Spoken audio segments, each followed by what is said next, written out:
Vogliamo mandare in Europa un nutrito gruppo di europarlamentari che saranno dei costruttori di pace, si batteranno per combattere l'austerità che purtroppo ci sta arrivando addosso, soprattutto farà male molto all'Italia col patto di stabilità.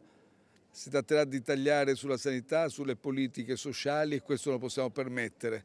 In Veneto per incontri elettorali in vista delle europee, Giuseppe Conte illustra i punti chiave del programma pentastellato, dalla transizione ecologica ai diritti civili al salario minimo. Sullo sfondo le questioni nazionali, con un attacco al governo sul recente decreto Superbonus approvato al Senato.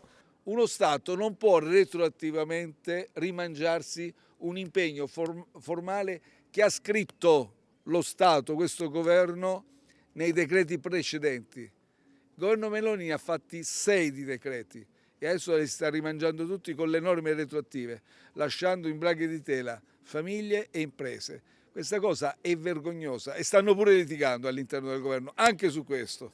Conte rilancia quanto fatto per l'economia del paese nel periodo drammatico della pandemia. Abbiamo dimostrato che con queste logiche di espansione oculata aggiungo, riesce a ridurre meglio il rapporto debito-PIL, 17,6 punti in 3 anni.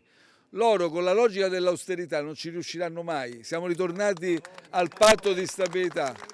Avremo un nodo scorsoio giugulatorio al collo dell'Italia che ci impedirà di crescere, quindi ritorneremo fanalino di coda in Europa